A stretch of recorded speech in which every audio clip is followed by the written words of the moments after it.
This is a story that my work colleague Mr. A experienced. At Mr. A's company, it was routine for him to attend parties hosted by the president of the company.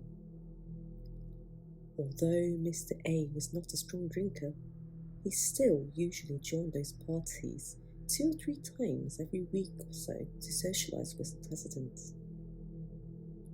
Of course, Mr. A kept the pace of his drinking so that let them down and made them into a bad mood. But even so, joining parties day after day inevitably leads to fatigue. After all, Mr. A had to return home that day exhausted. Moreover, today was Happy New Year. It was a bigger party than usual. Mr. A suddenly looks at his watch and sees that time is already past 3 a.m. Mr. A's wife was the type who would stay up and wait for her husband no matter how late he got home. Since it was a Happy New Year, I wanted to live alone with my beloved at least on this day. With such thoughts in his tired, fluffy head, Mr. A hurried home, his steps faltering. He wondered if he had walked for a while.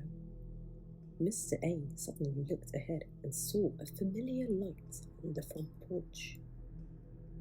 Mr. A's wife was also waiting outside the door. When Mr. A stopped, his wife waved at him. It had been more than 20 years since they become husband and wife, but Mr. A could not help but smile at the sight of his healthy wife welcoming him with a smile even at this late hour. More apologetic than usual, Mr. A said, "I'm sorry I'm late." Mr. A apologized. His head was still stuck with steam, but his wife lent him a shoulder to help him into their home. As it is, Mr. A heads for the bedroom, leaning on his wife. When she opened the sliding door, there was a futon laid out in a Japanese-style room, with an asagi-hued nightgown folded beside it.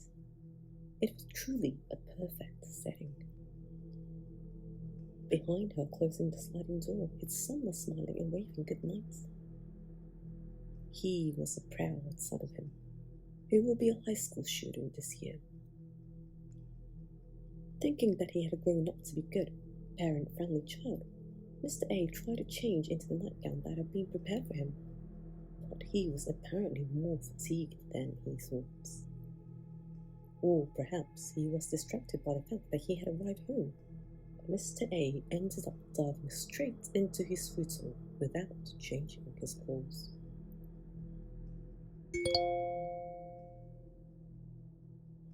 Mr. A thus began to fall asleep, but his sleep was disturbed by an annoying electric noise. The cell phone inside the suit that Mr. S was wearing peeped a notification that he had received a text message. A was annoyed at being disturbed while he was trying to sleep comfortably, but with a sleepy look on his face, he fiddled with his cell phone and read through the emails he had just received. The owner of the email was Mr. A's wife. The email said, "Can't you come home yet?" it said. You know that Mr. A was upset when he saw this. It was none other than herself who went out of her way to meet me in front of my house. Mr. A thought, she must be tired too. Well, it's late, Mr. A thought. It can't be helped.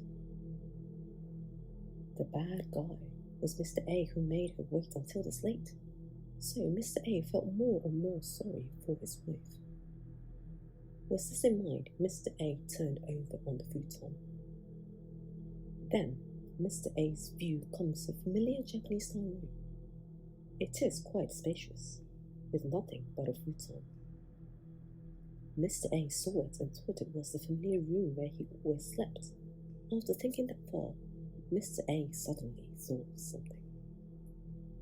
Japanese-style rooms don't exist here, do they? Mr. A wondered.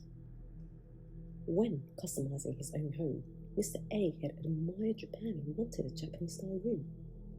However, Mr. A's wife was adamantly opposed to this. She told him that she lived in Japan and had a tatami room at that time, but that a large number of insect swarms swarmed out of the tatami, and that she hated tatami because of that. So the house that Mr. A, who loves Japan, had built to full order did not have a Japanese-style room.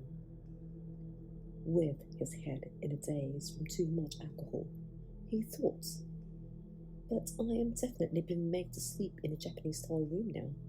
What does this mean?" Eventually, when he came up, he started thinking, "No, wasn't I always supposed to be sleeping in our shared bedroom in the first place?" And Mr. A finally found, "So why am I being forced to sleep in this room?" And clearly recognized that the current situation was. At first, Mr. A just wanted. But it did not take long for A's doubts to turn to fear. This is because following the Japanese-style room, he noticed another strange thing. There are no children in his house. His wife has been trying to get fertility treatments for years now, but there has been no attempt to bring it to fruition yet. So, who was that boy who just a few moments ago smiled and waved good night to him? Why did he think of him as his proud son who will be a high school student this year? He felt a shiver run down his spine. As expected, he thought something was wrong. Completely sober, Mr. A opened a sliding door, forgetting to pick up the bag he had carelessly thrown down the tatami mat, and ran out. For a moment, he saw a nightgown still put on the corner of the futon under which he was sleeping, but on second thought, he hadn't seen the old man's colourful nightgown. He thought, "I shouldn't be here. And it's definitely not going to be good," Mr. A thought. Fortunately, the lights were off in the living room and the occupant seemed to be sleeping.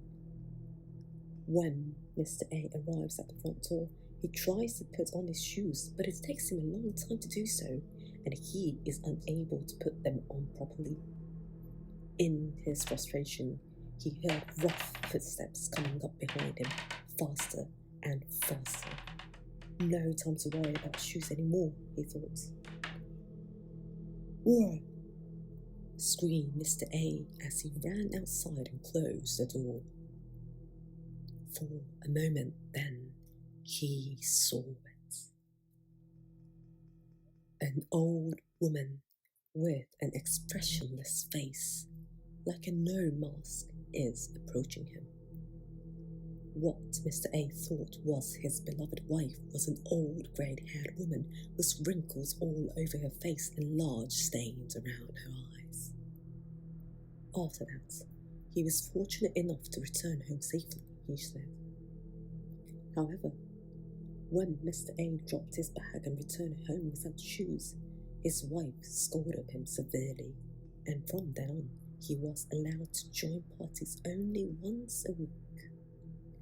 Later in the daytime, as Mr. A fearfully visited the place where the house used to be and found not a house but a very ordinary apartment. Mr. A did some research, but there was nothing special there. Suicide or other incident that happened before the apartment was built.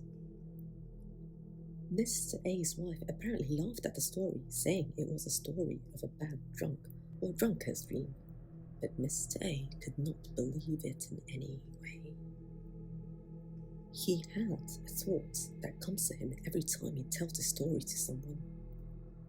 The asagi-hued nightgown that was folded and placed next to the futon laid out in a Japanese-style room at that time. Whenever he talks about this, Mr. A's mind goes back to the plain and ordinary nightgown. He said, maybe, but I wouldn't have been able to come home if I had been in the nightgown at that time. That house is exactly the same as the layout of the house I wanted to have built, he says. Mr. A, looking out into the distance, seemed to be unable to forget the house even now. This is a story about my colleague A, who went missing.